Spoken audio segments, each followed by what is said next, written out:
Hello and welcome to another edition of the Adopt the Block Outreach Center, News from the Block. My name is Mark Thompson, the director of the Adopt the Block Outreach Center. And just as a note, the Adopt the Block Outreach Center, 818 Benny Street, is coming along marvelously. I just want to give a big shout out to Delmarva Veterans Builder for staying on task, staying on time, and we're looking at a pretty near to September finish. So just a little highlight there. But today I'm so excited to be here at the PAC 14 studios again to have a very special guest, someone I've known for many years that we'll talk about later. But today I'd like to introduce to everyone, if you don't know her, you will after this episode, Miss Donna Clark. Good morning or good afternoon, whatever time it is. I think it's afternoon. It's afternoon. How are you afternoon. doing today, Donna? I'm fine, thank you. Well, we're so excited to have you today. I was mentioning we were talking about how long we've known each other, and it's been quite a few years. And I was looking through your bio, and it said that you started at Salisbury Urban Ministries back in 1999. Yes, a pastor by the name of Marcia Carpenter, Marcia Carpenter pestered me and pestered me and pestered me to do a blood pressure screening program at a soup kitchen on Saturdays. At the time, I was working for a local physician in town, and my weekends were precious, mainly to sleep. But Marcia and Chuck Anderson continued to work on me, and I finally agreed I'd come in one Saturday a month to do blood pressures. Then it was every other Saturday, and then it became every Saturday, and then I got committed to the work that we were doing down there. Wow. So this was through Salisbury Urban Ministries? That's correct. So we were talking about Salisbury Urban Ministries and how they're into, they do feeding programs and they also have after-school programs. So back in 1999, were they the same organization or did they change over time? No, it was the same organization. They had outreach to children. The soup kitchen they coordinated, and it was located in the basement of Grace United Methodist Church. And various churches would host each week, just as they do now. And they had volunteers from the churches that would manage it and that sort of thing. Okay. So I would work over in the corner and I'd just check blood pressures. And I'd get talking to the people that came in to be fed and found that there was a huge need for advocacy for this population. And I got hooked. Now let me ask you, talk about for that population, because really now, when I say Donna Clark to anyone, it's Donna Clark is the one that works with the homeless population in Salisbury. Were you doing the same thing then, back in when you started with Salisbury Ministries? No, I was totally health focused. I would find doctors that would give me free samples so I could give it to the clients that couldn't afford to buy their medicine. At that time, there was not medical assistance or Medicaid. There was just no programs to help people stabilize their health. And it got to the point that I was chasing down doctors and grocery stores to get appointments for free so they would check people out and give me guidance as to what we could do for them. They still dodge me in the grocery store when they see me. They do. So back in those days, so you weren't really the Donna Clark that we all look at working with the homeless. So what made you, how did you transition into what's called Hope Today? Initially, I just kept my data. And there was a volunteer that worked with Salisbury Urban Ministries that wrote grants. And Marcia Carpenter's husband worked for Purdue, and the physician in charge of health care for the employees of Purdue knew me. We had bumped heads, so to speak, in the intensive care unit when I worked there. And so he knew me, and he knew how headstrong I was. And the volunteer decided to write a grant, and we got the grant. It required me to quit my job. I was going to ask you that. So you went from being a registered nurse at a doctor's office, and you quit to be a full-time volunteer, paid, working with the homeless? Mm-hmm. Well, at that time, it wasn't the homeless. I was paid to do a health outreach in the Church Street community. And the money was managed by Salisbury Urban Ministries, actually by the United Methodist Conference back then, because they were the financial advisors for the organization. And Virginia Venables wrote this grant, and she was my mentor and guided me through the process of managing this grant. I just learned how to do things. When I started, I couldn't even type. I didn't even know how to fold a letter three-fold to put it in an envelope. I was so dependent upon secretaries. As a nurse in a doctor's office, you just say, here, do this, and they would take care of it. So I learned how to do things. Wow. I always say, do what you love doing and don't worry about the money. It'll follow later. So you quit your job. You started working in the community with Salisbury Urban Ministries, doing all kinds of work. So how did HOPE came in, and what does HOPE stand for anyway? HOPE stands for Help and Outreach Point of Entry. Okay. And HOPE came about through various meetings that we started. Let me backtrack. I believed in networking with every agency I could find in the beginning. And because I really hadn't established a routine, if I heard there was a meeting at the health department, I went there. If I heard a meeting that there was a meeting at social services, I went there. I encountered what was then called the Tri-County Alliance for the Homeless and started going there. And I learned everything I could about all the different agencies.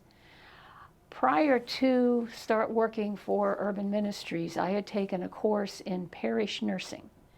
And parish nursing is very different from institutional nursing. Mm-hmm. Institutional nursing, your nurse walks in the room and says, "Good morning, Mr. Thompson.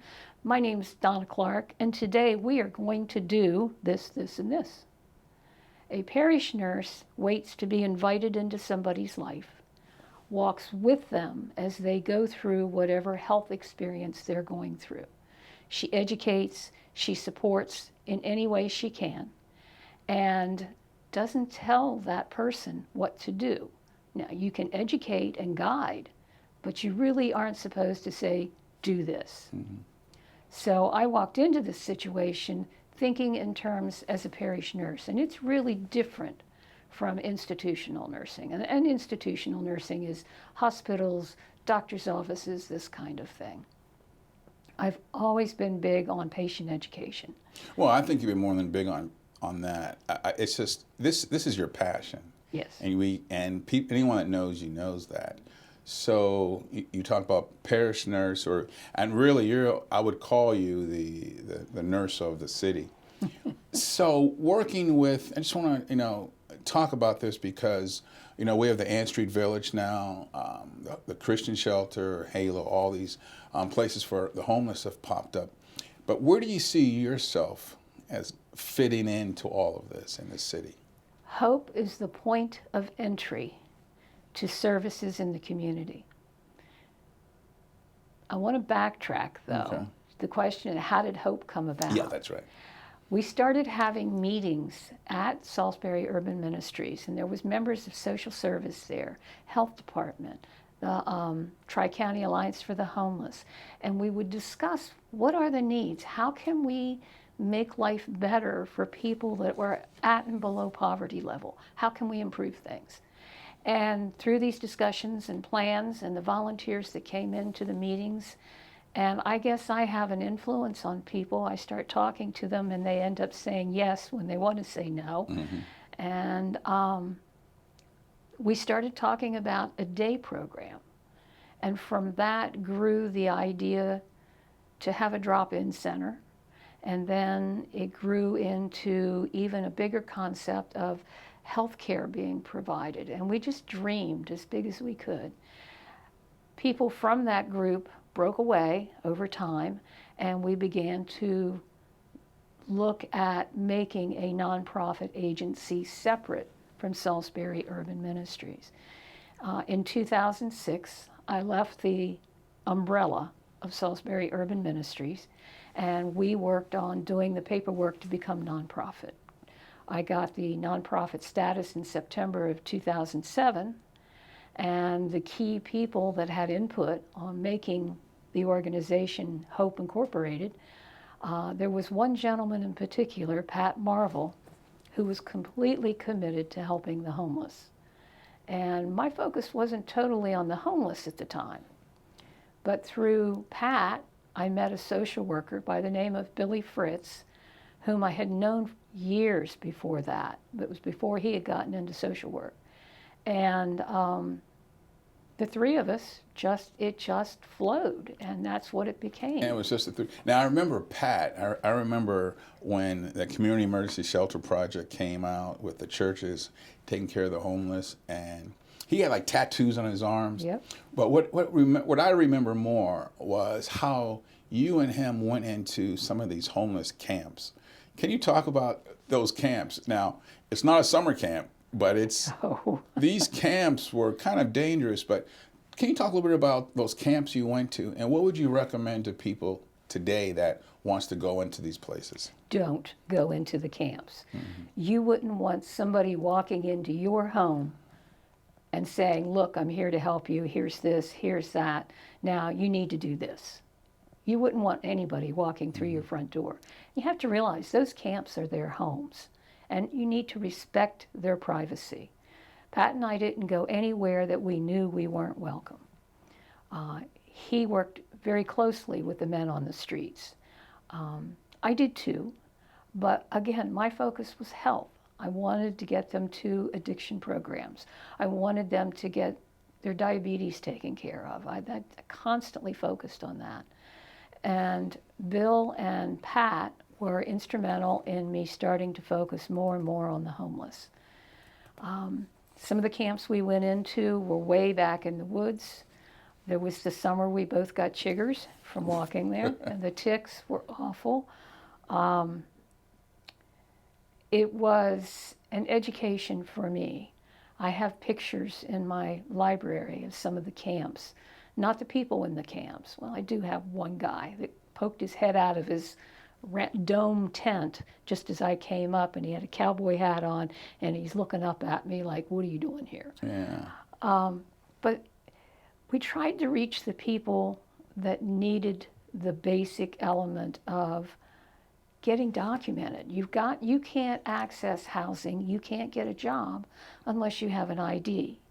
You can't get an ID without a birth certificate, and you can't get a birth certificate without an ID. And that's what that point of entry Yes. is all about. Yes. And that's where I always remembered you when I was working at the school board, getting birth certificates. I said, that's the birth certificate lady. How did you go about doing that when these are people that don't have any ID? How did you do that? Well, we do have to confirm they are who they say they are. So again, the networking that you do with social services, health department, you get a level of communication. Yes, send me a referral for John Smith and I'll help him get his birth certificate. Or they give me a call and say, how do I get Susie Sedgwick stabilized enough to get into housing? We can't get her into a rehab program because she doesn't have an ID. I said, send her to me with a referral confirming that's her name, and we'll get started on it. Okay. Now, all of states in the country, there are 4 that don't like our third-party paperwork, and it's a challenge. I just sent a letter yesterday to New York City begging them to please collaborate with us. We don't have access to lawyers in Connecticut, New York, or New Jersey, and those are the only lawyers that they will accept paperwork from. Wow. I know you're tenacious with that part. But you know, I am still watching what you do in this community. Again, we're here with Donna Clark, the Executive Director of Hope here in Salisbury, and this is News from the Block here at the PAC 14 studios. Let me ask you, what has changed, or have you seen a change in our homeless population from when you first started to where we are today? I have seen a tremendous change in the population. Previously, it was people that were always on the edge of losing their house, living on each other's couches. But now we're seeing young people, people freshly out of foster care, people that are going through rehab programs that, although they have an address, they're at risk in a 24-hour period of being put out on the streets. As far as the government goes, you have two different definitions for homelessness. You have the federal definition, which is last night you slept on the street, versus a more liberal definition of I slept on my my friend's couch. I slept on their porch last night. When you deal with federal money, HUD money, when you initiate the application for the housing money, they have to have been on the street the night before. Okay. Yet in our office, we track, one of the questions on our intake form is, are you homeless? And they self-identify if they are homeless. And in their mind, they're homeless even though they slept on their friend's couch last night. And we have seen, I knew I was going to forget my data. Since 2015, when we started tracking, we have over 5,000 files in our filing cabinet of people we've had contact with. Within those, we have almost a quarter of those that self-identified as homeless. Okay. And we're seeing an increase of people saying, yes, I am homeless. Wow. I've seen more and more, and the face of homelessness has changed. Let me ask you, when you go through this whole process of identifying and people coming to find you, how did you end up where you are now from Church Street to, I think you're in the, I hate to say it, but I like the basement, the basement at the Presbyterian Church? Wicomico Presbyterian How did you Church. end up there? A wonderful man by the name of Dr. Nevins Todd. Dr. Todd. Dr. I do remember that name. Senior. That's right. Again, I had worked with Dr. Todd when I worked in the intensive care unit. We had great respect for each other. And again, in the networking, I was part of what was then called Wicomico County Health Planning Board. And Dr. Todd was a member of that, along with many doctors in the community. And they saw me as representing the homeless. And at one meeting, it came up, Donna, what is your biggest need? And I said, I'm tired of working out of the back of my van. I need a place to have an office so people can come to us. And Nevin said, well, they have a whole space downstairs. It's not getting used. Let me see. And it grew from there. That's how and it started. grew from back then, when we first opened the doors in 2008, we thought a big day was 20 people. We see as many as 70 people in a 4-hour period coming to us for needs. Now that may be a hot meal, because we serve lunch every Tuesday and Thursday between 10:30 and 2. Our office hours are 10 a.m. to 2 p.m. People come to see us for the documentation. They come to see us for medicals, help paying their copays for their medicines, or help getting medical supplies like a cane. We recently helped a lady straighten out her CPAP equipment. And again, when we work with folks like this, we teach as we go. Okay. And that is something, 'cause I've never seen commercials or anything about hope. How does the word get out about you, and how do people know to go to the basement of the church? Well, for local shelters, social service, health department, we're the first referral for people that need that basic documentation. You can't access any services without your documentation. So they refer the people that they get They refer, to you. yes, and peer to peer. It's not unusual to hear somebody come in the door and say, Joe Smith told me to come over here and see Miss Donna. And yeah, you're in the right place. Oh, Or okay. you'll get a phone call. I heard about you from somebody in Worcester County, because we do serve the Tri-County area of Wicomico, Worcester, and Somerset. Oh, I didn't know that. Yes. So, and we want to talk about this too. Again, we're talking with Donna Clark, the Executive Director for Hope here in Salisbury. I like your website, and we'll put that on the screen. But I like that one title says "Stories from the Basement." You have to give us some stories. What's one that sticks out to you that you can remember? Oh, of course, it's the heartbreaking stories.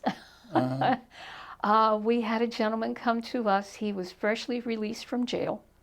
I met him during the cold weather shelter project, and he had nowhere to go when the program ended in March. And so I managed to get him a tent, and he didn't know anything about camping. He had been a middle-class, white-collar worker prior to going to jail. Now he made some really dumb decisions that affected his life for the rest of his life. His family wouldn't have anything to do with him. He was lost. He had not a clue how to camp, didn't know how to stay invisible so the police wouldn't roust him. And so I connected him with a more experienced homeless person, and I said, I'll buy both of you what you need to get set up for this coming spring and summer. Help him get stable. Well, this gentleman got an income monthly. I think it was Social Security. I can't remember. But he ended up buying a boat, and he had a houseboat, and he rented a slip over at the marina. Still homeless. He owned that boat. It had no air conditioning. It had no heat. It leaked like a sieve. He came to us, and he started volunteering for us, helping at the desk, reception desk, making sure people signed in and filled out an intake form. And he would just be so grateful for our friendship and our support. And he came in one day, and he had been diagnosed with stage 4 lung cancer. And of course, he wouldn't stop smoking, even with all the harassment I gave him. And we did it in fun, but we made our point. And he kept getting worse and worse. The treatments weren't working. He eventually died. But he died, he couldn't stay in the houseboat any longer. He was too weak. He wouldn't go into assisted living, hard-headed. And I got a call from someone that he was in a hotel room and he couldn't eat. Well, he'd had a stroke. He was laying in the bed. It was filthy. He'd been laying there for days. He couldn't get up. And I brought him some food, and I fed him and talked with him and convinced him to let me call an ambulance. And he was admitted to the hospital, and he died about 3 weeks later. And I was reading, there's a lot of good stories on there that talk about hope. But I just want to change and pivot for a minute, and I'm going to shout out to my friend Greg Bassett. I have a news story. I know you interviewed Donna first, but I had her last. And why I say last, Donna, I understand you're retiring. I am. Tell me about, you're really retiring? I really am. August 17th is my last day. And I'm moving to Washington State. So not local Washington, but all the way across the country. So who's going to take over and pick up the mantle and run with Hope now? The board of directors just hired my successor. Her name is Nancy Shipley, and you'll get to interview her after I'm gone. Okay. She's wonderful. She's very committed, and she's already caught the fever. She worked yesterday with us, and at the end of the day, she said, I just love this. I love this. Wow. Nancy, is she local? She's out of Berlin. Okay. So what would you say to her and anyone else that wants to pick up the mantle of working with homeless people now? Come join us. Let us teach you how to be effective in breaking the cycle of homelessness. We have done it, and we can show people how they can do it. We need help in working in the kitchen, preparing meals, serving meals, and the biggest thing we serve at our agency is love. We love everybody that comes through the door. They're welcome whether they're sober or clean or if they're high as a kite. As long as they behave and be respectful, we welcome them. Wow. Come join us to help the people in need in our community. Okay. And speaking of love, I know you lost the love of your life, your husband. I do. There was something that I don't think anyone knows this one. Tell me about the story about you and him played the steel drums. Yes. What was that about? He had been on the road for 4 years doing national theater tour, and he would go out for 6, 8 months at a time. And it was up to me to maintain the household and keep things going. His last tour, he came home, said, this isn't working, and I agreed. So he said, let's do something together. Now, I met him when I was 16. He was a musician then. I was his best groupie. And I had played B-flat clarinet in high school, and that was it. I could read music, but we tried a couple of things. We looked at banjos, we tried different stuff. A friend of his, a percussionist, did a percussion recital at Salisbury University, used our tourist steel drum, and the crowd went nuts. And we just looked at each other and said, steel drums. Took us about 4 years to figure out the configuration of which, we call them pans, which pans to use. He played double seconds, and I played cellos, so I played 3 great big ones. And they're made out of 55-gallon oil barrels. It's just the sound is affected by These are homemade instruments. My first set was made in Trinidad. That picture of the white steel drums that Tom and I are sitting at came from Trinidad. And then later, when we got older and lifting was becoming a problem for me, because the deal was I had to move my own equipment. We got a set of steel drums out of Philadelphia from Kyle Dunleavy, and they were beautiful. And those were our performance pans. And we played weddings, private parties. 1 year, because Tom had made a steel drum, he became, for 2 New Year's Eves, when they did Salisbury's first day events, they hired Tom to work with the boys and girls clubs in the area to make musical instruments out of recycled materials.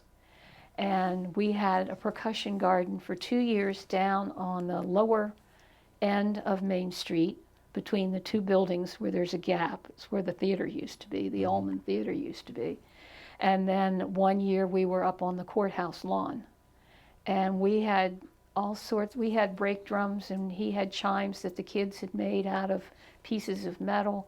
My part of it was to teach them how to bead gourds, and we would string and make beaded gourds, and it was just a wonderful way to entertain the kids. Wow, that's amazing. I never knew that about you. But I'm feeling sad because this is going to be the end. We wish you well. The city, a lot of people in this city talk, but you not only talk the talk, you walk the walk. Before we close up today on this edition of News from the Block, what would you say to our community about not only how to get involved with Hope, but what would you say about how to love on people that don't look like you or me that are out there on the street? What would you say to them? We're all the same, one cell layer under the skin. We all have a heart. We're all God's children. And it's not right for me to judge how you look or how you behave. As long as you respect me and I respect you, we can make a difference in this world. And there are people in this town, in this community, that all they need is a little bit of love, and it gives them enough self-value to make the change in their lives that needs to be. Well, I couldn't have said it any better.